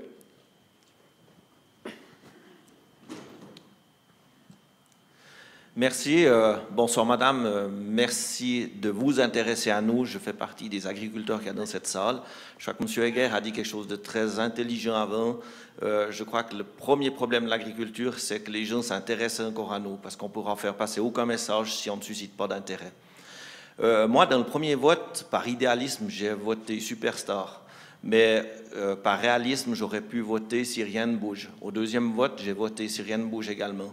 Pour la simple et bonne raison qu'en réalité, il y a tout qui bouge. La politique agricole bouge, les structures agricoles bougent, et la mentalité des agriculteurs bouge également. Donc, il n'y a jamais rien qui bouge. Et puis, ceux qui me connaissent un peu savent que j'aime bien faire bouger quand ça ne bouge pas. N'est-ce pas, monsieur le chef de service? Je fais un petit peu de politique agricole, enfin, de politique à côté. Pour, si on pouvait la comprendre. C'est pour tuer mon temps. Moi, je crois qu'il y a quelque chose d'intelligent qui a été dit également, c'est de la part de M. Muller. C'est quand même sur les marges. Sur les marges, afin de savoir qu'en plus de 10 ans, la grande distribution s'alimente auprès de l'agriculture pour 3 milliards de moins, pour revendre environ 3 milliards et demi de plus cher aux consommateurs. C'est en gros 6 milliards et demi qui sont prélevés en partie dans la poche de l'agriculteur, qui sont prélevés en partie dans la poche du consommateur. Et je crois que là, ma question va quand même à Mme Niva. Moi, je pense qu'on n'est pas obligé de faire une plus-value sur les denrées agricoles, sur les produits de consommation, pour arriver à améliorer le revenu du paysan. Il faudrait peut-être simplement un rééquilibrage de la valeur ajoutée. Parce que la valeur ajoutée, on sait, elle est là, elle existe. Et puis, je crois que c'est peut-être pas tout juste de dire que c'est les entreprises de transformation qui s'en mettent plein les poches, mais je crois qu'il y a les entreprises de distribution qui sont principalement avisées. Les entreprises de transformation, qu'on le veuille ou non, elles ont besoin de nous pour tourner, elles ont besoin de l'agriculture pour tourner, parce que s'il y a l'OMC ou un accord de libre-échange agricole qui viendrait à nous arriver en Suisse, je crois que c'est des produits transformés et finis qui arriveront dans nos étalages et pas des produits transformables, donc les usines de transformation n'auront plus de job également. Merci de ces remarques. Dans la demande de M. Nicolet, il y a ce rééquilibrage, cette répartition entre guillemets plus juste. Or, jusqu'à présent, l'outil de rééquilibrage qu'on a trouvé, qui n'est certainement pas parfait, c'est quand même un peu la régulation, la régulation et le protectionnisme. Et est-ce qu'il y a d'autres instruments que cela? Et cette régulation, on est dans une société qui a de la peine à la vouloir, qui la refuse parce que ce n'est pas dans l'air du temps. Voilà, peut-être juste pour faire la synthèse, mais M. Brun voulait réagir. Oui, je partage les propos du député Nicolet. Pour moi, une des voies pour répondre à votre question, donc en schématisant la politique agricole depuis la dernière guerre jusqu'au début des années 90, c'était une politique administrée. Et puis quand on a défait cette politique, on est vraiment passé... Enfin, tout le monde avait le mot libre marché, spot market. Il faut que tous les matins, le producteur de lait téléphone à son acheteur pour savoir quel est le prix. C'était vraiment la tendance. Et je pense que la seule solution, la seule issue que l'État a pour mettre un cadre qui rééquilibre ses forces, ça s'appelle la contractualisation. Cette contractualisation, on l'a dans d'autres secteurs, on l'a dans le marché du logement, on l'a dans le marché du travail. Et maintenant, il faut vraiment qu'on la mette en place au niveau des marchés agricoles. Je vous donnerai un exemple qui me révolte. Je vais peut-être sortir de ma réserve de fonctionnaire cantonal. Aujourd'hui, en Suisse, si vous avez un agriculteur, un producteur de lait qui manifeste publiquement, il risque de ne plus voir prendre son lait le lendemain pris en charge. Ça, il faut savoir qu'il y a des pressions terribles sur le marché qui sont exercées au niveau de la production primaire, qui sont pour moi totalement inacceptables. Et pour contrer ce mécanisme, on a cette contractualisation. Il faut que l'État dise le contrat doit avoir cette forme, on ne peut résilier ce contrat que dans telles conditions, on ne peut pas résilier un contrat de prise en charge du lait parce que hier, on a été manifesté pour augmenter son prix du lait. Merci. Pas de grève chez les paysans. Pas de grève possible chez les paysans. Et malgré tout, et là je renvoie la question à Francis Heger, ces paysans, ils ont quand même parfois de la peine à s'entendre entre eux. On l'a vu tout récemment au niveau du marché du lait de la Fédération suisse des producteurs de lait, qui a de la peine à faire front commun. C'est tous des individualistes, c'est tous des gens qui rêvent de liberté, honneur à eux, mais voilà que cette liberté, elle pose parfois problème. Comment réagir par rapport à ça? C'est un parti juste, un parti faux. On a une problématique laitière, où là, par rapport à la suppression des contingentements laitiers qui était mal gérée par l'État, on est parti sur des options qui étaient différentes, avec certains producteurs de lait qui avaient une option très libérale en disant « Ok, on est compétitif, laissez-nous nous agrandir », et puis d'autres qui avaient la nostalgie du contingentement laitier. Et puis là, on a une fraction importante, et là, on voit que si on n'arrive pas à s'entendre au niveau agricole, on est mort. Et c'est le rôle de notre union, malgré tous ces défauts qu'elle a, si on ne s'entend pas, on est mort. Et puis on a un esprit au niveau des agriculteurs qui est un esprit, je l'ai déjà dit, très démocratique, et puis qui est respectueux. Quand on décide des choses dans les majorités, on suit après. Nous, on va défendre des positions dans la PA 2014 où on n'a pas 100% des gens qui sont d'accord. Mais au moment donné où il y en a plus de la moitié qui est d'accord, on défend ces idées-là et on demande aux autres de se tenir à carreau par rapport à cette problématique-là. Mais c'est clair, parce qu'il faut vous rendre compte d'une chose. À Berne, ici en Suisse romande, j'ai travaillé tout le temps en Suisse romande, on a un contexte relativement favorable. Mais à Berne, on a deux mouvements d'opposition qui nous posent problème. Il y a un mouvement qui est le mouvement libéral, totalement libéral, où pour eux, on est des emmerdeurs. Je suis dans des commissions où je vous assure, quand je sors, je ne vais pas boire une bière avec eux. Et un autre milieu qui dit, mais finalement, faisons de l'écologie, faisons du paysage et rien d'autre. Et pour nous, le chemin à suivre, il est entre les deux. Et ces pressions-là sont terribles. Et si ces deux s'allient, ce qui parfois arrive au Parlement fédéral, je ne vous dis pas quelles sont les couleurs politiques qui s'allient, on n'a aucune chance par rapport à ça. Et c'est important de trouver une voie médiane. Merci. Monsieur, que je voulais réagir. Excusez-moi, je suis obligé de réagir. Je suis obligé de conseiller à mon syndicaliste agricole préféré qui est sur ma gauche qu'il faut absolument qu'il boive du chasse-la-vaudois et pas de la bière après ces séances. Merci. Monsieur Cuge. Oui. J'aimerais revenir sur le résultat du vote. Lors du premier vote, la salle a émis un vœu fort, un idéalisme. Et là, un peu patatras, on devient très très réaliste. Juste pour dire qu'on peut encore se permettre d'être idéaliste et d'avoir des projets qui vont au-delà de ce qu'on peut concevoir comme possible. C'est vrai que le principe de réalité, il revient très vite et il revient au galop. Mais si vous vous contentez de ce qui existe, en tout cas, vous prenez le risque de ne rien avoir de plus d'ici quelques années. Ceci dit, sur le scénario « Rien ne bouge », je partage en partie les commentaires que Claude Cartier a fait tout à l'heure, c'est vrai qu'il y a eu une grande évolution et que, comme le disait, je crois aussi M. Brand, ça bouge. Mais il ne faut pas oublier que dans ce scénario, si rien ne bouge, ça a été évoqué par les producteurs tout à l'heure, il y a quand même le problème du prix du lait. Et que si rien ne bouge, j'ai bien compris les termes ou la réalité qui pouvait se cacher là-dessous, eh bien, on va quand même vers une situation extrêmement difficile, notamment pour les producteurs de lait. Et on l'a vu aussi lorsqu'on a parlé des marges, lorsqu'on a parlé de la formation des prix. On voit que là, on est dans une démarche un peu académique et qu'au niveau du terrain, des fois, ce sont des rapports de force extrêmement importants qu'il faut mettre en situation. Je suis en partie d'accord en disant, lorsque vous avez dit aussi que c'est quand même difficile de discipliner les paysans et de les amener à avoir une autodiscipline solidaire commune pour essayer de rétablir les prix. Mais on peut donner quand même un exemple dans la filière laitière, c'est l'AOC Gruyère. Ce fut long, ce fut laborieux, mais quand même, les producteurs de lait, les fromagers, les affineurs ont réussi à se mettre d'accord pour avoir une gestion de l'offre. Et la gestion de l'offre dans la filière du gruyère prouve qu'on peut aujourd'hui livrer du lait dans la filière gruyère, même dans un contexte relativement difficile, à 80-82 centimes le kilo de lait. Donc, restons un peu optimistes.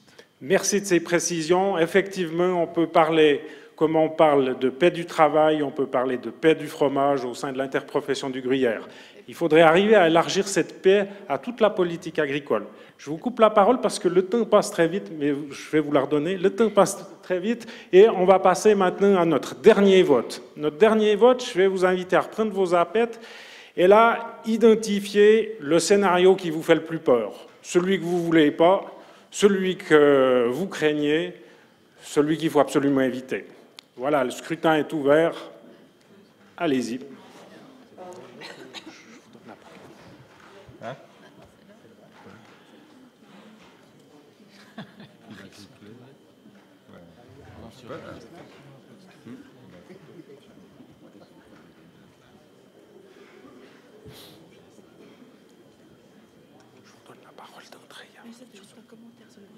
Oui, mais attention. Ouais, ouais. Oula.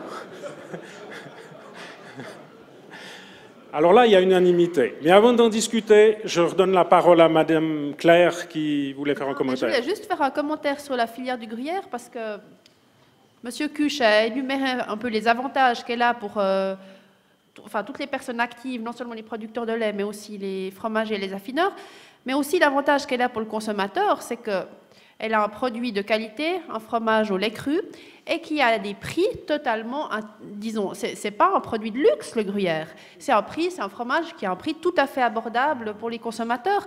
Et ça prouve qu'on peut répartir différemment toute la chaîne de valeur ajoutée de manière à ce que tous les acteurs, du producteur au consommateur, soient satisfaits. Merci. Et ça passe par une gestion de l'offre, et c'est ça le nerf de la guerre. Merci de ces considérations. C'est vraiment la paix du fromage. Tout le monde est content.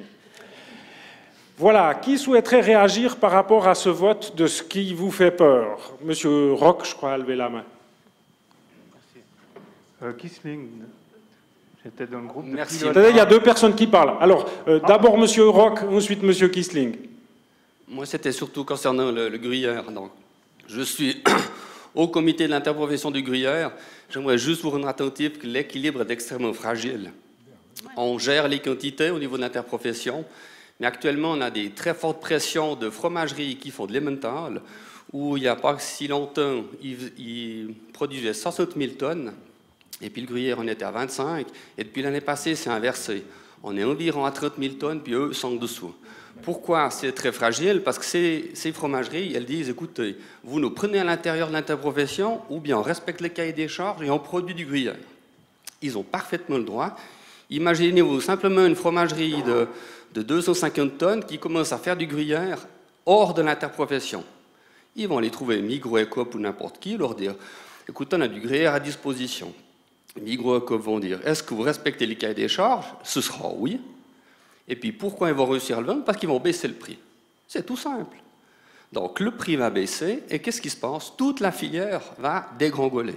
Alors actuellement, on est en train de temporiser autant les producteurs qui sont à l'intérieur de la filière qui ont envie d'augmenter leur quantité parce que ça s'augmente gentiment mais pas très rapidement. Le prix du lait, tu disais qu'on est tout près d'un frein, mais va essayer de monter de 2 centimes vers nos affineurs. Ça ne va pas tout seul. Alors j'aimerais juste vous attentif que l'équilibre et le gruyère est souvent pris, disons, mis en avant, est extrêmement fragile, quoi. Et je pense que, là je rejoindrai certains producteurs du lait de Centrale, moi je trouve que le mot respect, il n'y a plus beaucoup de respect pour produire 1 litre de lait. Quand vous savez le boulot qu'il y a, je ne veux pas me plaindre, mais juste pour dire, il y a quand même du boulot. Si on fait la différence avec mon ami M. Rouge, qui était à Aigné, où il a, disons, intéressé ses agriculteurs pour la colline en leur disant bah, vous mettez plus d'engrais, plus si, pour pouvoir mettre son eau et puis la labelliser, entre le prix du lait et le prix de l'eau, je voulais juste faire cette remarque. Hein. Merci. Merci de ces considérations. Les remarques de M. Roch nous font prendre conscience d'une chose, c'est que la paix, qu'elle soit dans n'importe quel domaine, est un être extrêmement fragile dont il faut prendre beaucoup de soin. Et j'espère qu'au sein du Gruyère, ça continuera. M. Kissling voulait prendre la parole. Oui, je voulais dire que j'ai fait partie du comité de pilotage de cette étude et que l'Assemblée d'aujourd'hui, le débat montre la réussite de ce projet. Je félicite Madame Niva et son équipe.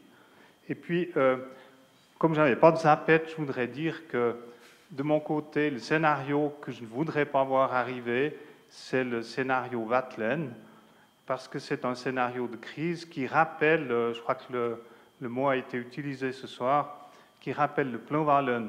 Alors, le plan Walloon, c'était très bien pour l'agriculture suisse, mais c'était une catastrophe mondiale, c'était une horreur qu'à tout prix, on doit éviter. Un scénario de crise qui découle sur des conflits inévitables. Et j'espère qu'on aura la sagesse d'éviter de sauver l'agriculture suisse grâce à des situations de conflit. Et il me semble qu'au fond, on devrait arriver aujourd'hui à un moyen terme entre l'ouverture complète des marchés, qui est crainte par 80 des votants de ce soir, avec des mesures de régulation qui seraient plus ou moins compatibles avec notre système économique. Et il y a des tas d'exemples qu'on peut voir en suivant l'actualité agricole, où on se rend compte qu'au fond, il manque une volonté politique. Et là, moi, je dis, il faut quand même qu'on réfléchisse à qui on envoie dans nos chambres fédérales, qui sont les gens qui décident de cette politique. Par exemple, la force obligatoire pour la gestion des marchés, c'est quelque chose qui a été demandé à plusieurs reprises et on sent que c'est bien dans les parlements fédéraux que ça coince. On a demandé depuis de nombreuses années un office de contrôle des fraudes et ça permettrait de régler les problèmes, par exemple, de contrefaçon du gruyère ou même pas de contrefaçon, mais de gruyère hors de là où c'est. On pourrait aussi supprimer le cassis de Dijon pour les denrées alimentaires. Tout ça, c'est des mesures de régulation qui seraient extrêmement importantes pour l'agriculture. Et je pense que là, il existe des possibilités d'agir au niveau politique actuel, dans le contexte actuel. Merci de ces considérations. On devrait terminer d'ici 2 minutes, donc on va prendre encore 2 questions. Monsieur...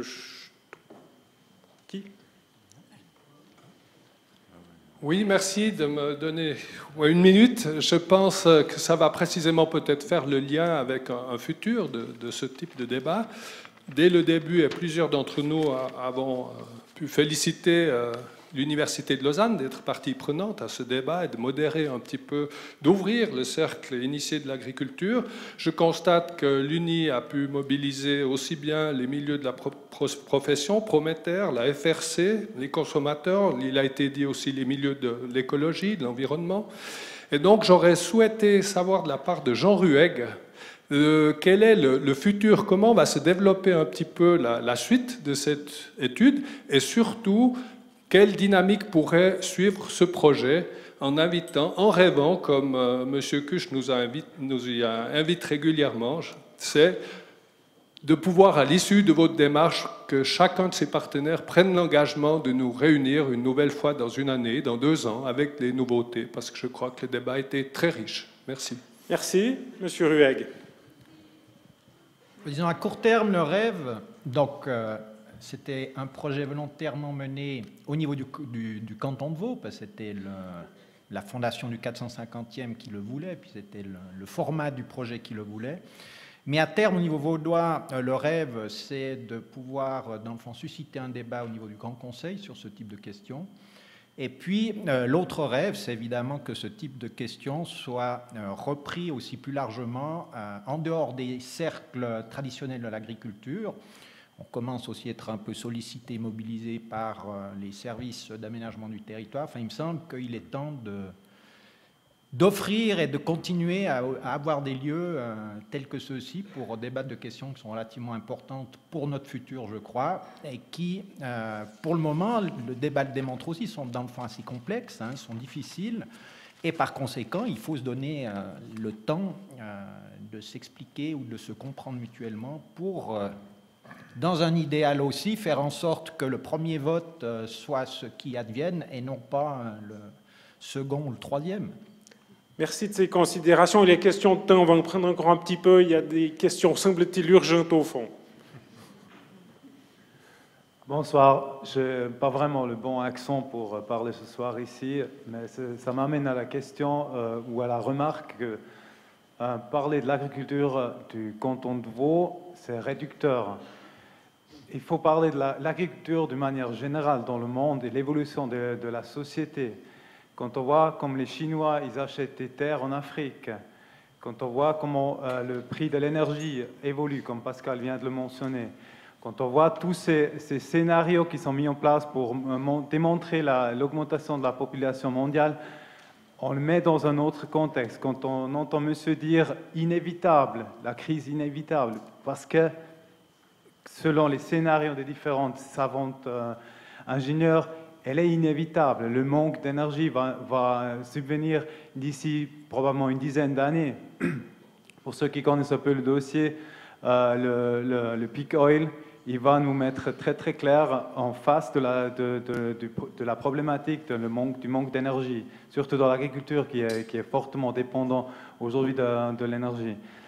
Pour revenir dans le contexte du canton de Vaud, je pense que les pressions internationales sur l'agriculture vont rester et l'OMC va faire son travail et il va continuer à faire son travail. Comme on a entendu tout à l'heure, la politique, elle s'intéresse trop au commerce, trop à la chaîne de distribution et pas vraiment à l'essentiel. Mais ce que j'aimerais dire aux agriculteurs ici ce soir, prenez en main votre destin, prenez en main la distribution, reprenez en main la distribution. Et aux politiciens, faites en sorte que les agriculteurs, ils peuvent trouver l'écoulement de leur production. Donc ça, c'est important. Le local, il est important. Votre production locale et de qualité est importante. Vous n'aurez jamais une chance de faire le poids contre les produits de l'Almérie parce qu'ils produisent dans d'autres circonstances que vous. Et jamais vous auriez le prix du grain autant que l'Ukraine. Donc, vous n'avez pas une chance si vous vous battez avec les mêmes armes que les autres. Encore une dernière remarque. Dans le canton de Vaud et dans les cantons romans se cachent les plus grands des trafiquants de graines. Entre Cargill, Bunge et consorts, ils sont là, ici en Suisse romande, et on leur prépare le terrain pour qu'ils puissent continuer à faire leurs affaires ici en Suisse romande, dans le monde entier. C'est eux qui ont en main le prix du blé. C'est personne d'autre, ni les politiciens, c'est les grands multinationales du blé. Voilà, merci de ces considérations. Comme l'heure avance et qu'on va terminer, j'aimerais tout d'abord présenter mes excuses à toutes les mains qui se lèvent, à qui je n'ai pas donné la parole, mais j'ai une alternative à vous proposer. Madame Niva vous a présenté la possibilité de vous exprimer, de faire valoir votre avis, ceci en allant sur le site de Vaud 2030. Donc si vous êtes frustré en rentrant chez vous ce soir, allez sur le site, dites, écrivez, faites les remarques de tout ce que vous n'avez pas pu dire maintenant, et de telle manière à faire avancer le débat. Il me reste à conclure, à remercier toute l'équipe des intervenants, à vous remercier de votre participation active et à vous souhaiter une bonne rentrée. Merci et n'oubliez pas de laisser les appettes sur la table parce qu'elles vont vous servir à rien du tout à la maison. Bonne rentrée.